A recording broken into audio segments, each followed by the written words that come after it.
Hi, நம்ம இப்போ கைத்தொழில்.com சேனலில் எப்படி இட்லி பொடி செய்யலான்றதை பார்க்க போகிறோம். அதுக்கு முன்னாடி கைத்தொழில்.com சேனலை சப்ஸ்கிரைப் பண்ணாதவங்க ரெட் கலரில் சப்ஸ்கிரைப் பட்டனை கிளிக் பண்ணிக்கோங்க. கூடவே பக்கத்தில் ஒரு பெல் பட்டன் இருக்கும் பார்த்தீங்களா, அதை கிளிக் பண்ணிக்கோங்க. அப்போ தான் நாங்கள் போடுற வீடியோஸ் எல்லாமே நீங்கள் அடுத்தடுத்து பார்க்க முடியும். உங்களுக்கு இந்த வீடியோஸ் பிடிச்சிருந்துச்சுன்னா உங்கள் ஃப்ரெண்ட்ஸ்க்கு இதை ஷேர் பண்ணுங்கள். நீங்கள் ஷேர் பண்ணுறது மூலயமா அவங்களுக்கும் இந்த வீடியோஸ் எல்லாமே பார்த்துட்டு அவங்களும் இது மாதிரி செய்வாங்க. வாங்க வீடியோ பார்க்கலாம். நீங்கள் வீடியோஸ் பார்த்துட்டு இருக்கும்போது கைத்தொழில்.com சேனலை சப்ஸ்கிரைப் பண்ணுறதுக்கு ரெட் கலரில் சப்ஸ்கிரைப் பட்டனை கிளிக் பண்ணிக்கோங்க. கூடவே பக்கத்தில் ஒரு பெல் பட்டன் வரும் பார்த்தீங்களா, அதை கிளிக் பண்ணிக்கோங்க. அப்போ தான் நாங்கள் போடுற வீடியோ நீங்கள் ஃபஸ்ட்டு பார்க்க முடியும். இப்போ நம்ம இட்லி பொடி எப்படி பண்ணலான்றதை பார்க்க போகிறோம். அதுக்கு தேவையான பொருட்கள்னு பார்த்திங்கன்னா, உளுந்தம்பருப்பு, உடச்ச உளுந்தம்பருப்பு எடுத்து வச்சுருக்குறோம். இது கடலைப்பருப்பு எடுத்து வச்சுருக்குறோம். பூண்டு, எண்ணெய், வத்தல், மிளகாய் வத்தல், கருவேப்பிலை, கொஞ்சோண்டு உப்பு, உங்கள் தேவைக்கு ஏற்றாப்புல உப்பு எடுத்து வச்சுக்கோங்க. இப்போ நம்ம இது எப்படி பண்ணலான்றத பார்ப்போம். இப்போ நம்ம உளுந்தம்பருப்பு எடுத்துருக்கோம் பார்த்தீங்களா, அது 200 கிராம் உளுந்தம்பருப்பு எடுத்து வச்சுக்கோங்க. கடலைப்பருப்பு 100 கிராம் எடுத்து வச்சுக்கோங்க. வத்தல் 100 கிராம்.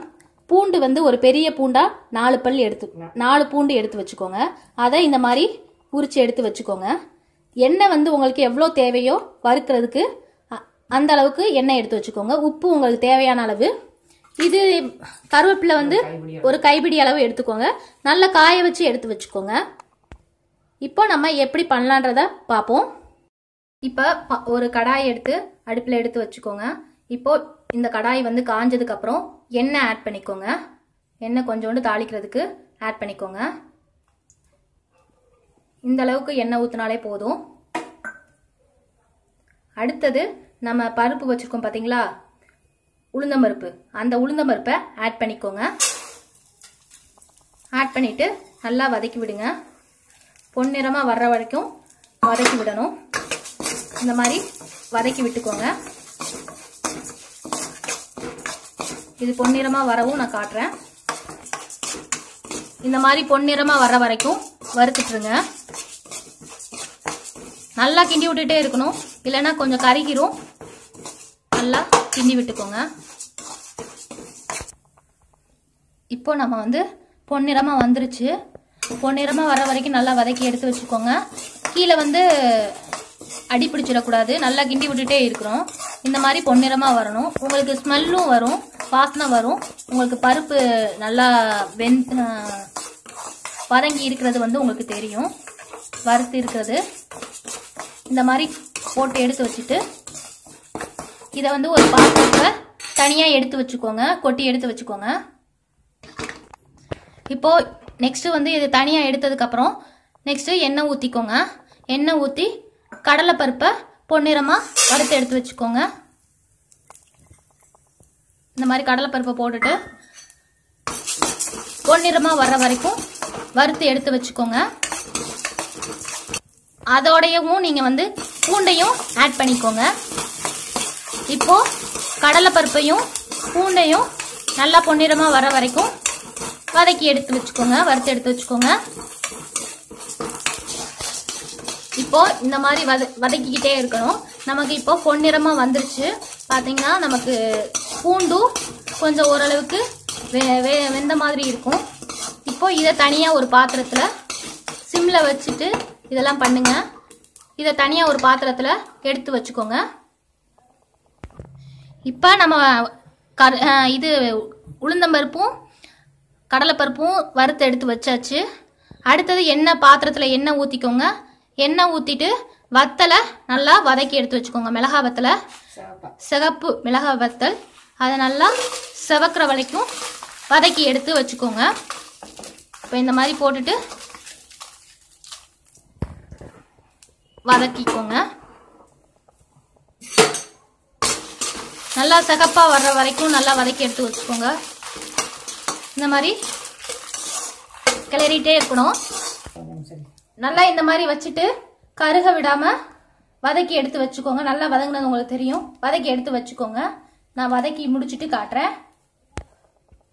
இந்த மாதிரி மிளகாய் வத்தல் நல்லா வறுத்ததுக்கு அப்புறம் இதையும் தனியாக ஒரு பாத்திரத்தில் போட்டு எடுத்து வச்சுக்கோங்க.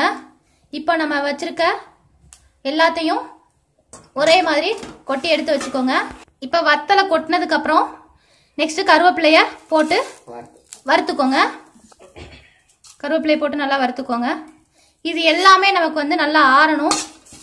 கருவேப்பிலை நல்லா வதங்குற வரைக்கும் எடுத்து வச்சுக்கோங்க, வறுத்து வச்சுக்கோங்க.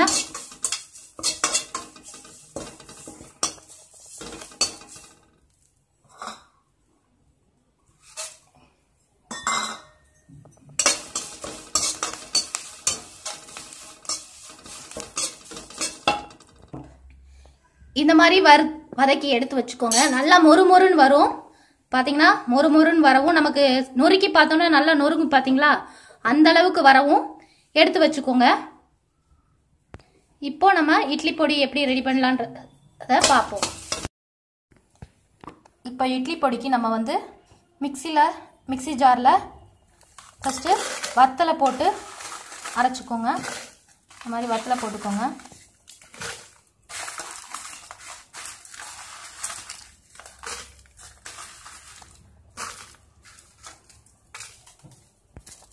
வத்தல் நெக்ஸ்ட் கருவேப்பிலை நம்ம வறுத்து வச்சிருக்கோம் பார்த்தீங்களா, அந்த கருவேப்பிலை போட்டுக்கோங்க. கருவேப்பிலை போட்டுட்டு ஒரு சுற்றி எடுத்து வச்சுக்கோங்க. இப்போ இந்த மாதிரி கொரன்னு அரைச்சி எடுத்து வச்சுக்கோங்க. பாருங்க, இது மாதிரி அரைச்சி எடுத்து வச்சுக்கோங்க. நெக்ஸ்ட்டு நம்ம வந்து பருப்பு ஆட் பண்ண போகிறோம். பருப்பு பூண்டு ரெண்டையும் பார்த்தீங்கன்னா பருப்பு பூண்டு எல்லாம் போட்டுக்கோங்க. நம்ம உளுந்தம்பருப்பு, கடலைப்பருப்பு, வெள்ளைப்பூடு நம்ம வதக்கி எடுத்து வச்ச எல்லாத்தையும் போட்டுக்கோங்க.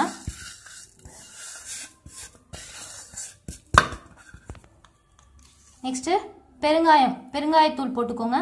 நான் சொல்கிறதுக்கு மறந்துட்டேன், பெருங்காயத்தூள் போட்டுக்கோங்க. ஒரு 2 ஸ்பூன் பெருங்காயத்தூள். உப்பு வந்து உங்களுக்கு எவ்வளோ தேவையோ அவ்வளோ உப்பு வந்து ஆட் பண்ணிக்கோங்க.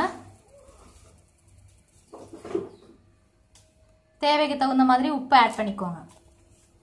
இப்போ இதை நல்லா அரைச்சிக்கோங்க.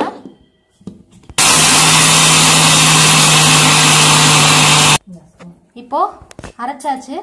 அரைச்சி முடிச்சுட்டு கொஞ்சம் லைட்டாக தான் கொரன்னு இருக்கணும், ரொம்ப கொரன்னு இருக்கக்கூடாது. நம்ம இட்லி பொடியெலாம் இருக்கும் பார்த்துருப்பீங்களா, அந்த அளவுக்கு இருந்தாலே போதும். இந்த அளவுக்கு நீங்கள் செஞ்சு எடுத்து வச்சுக்கோங்க.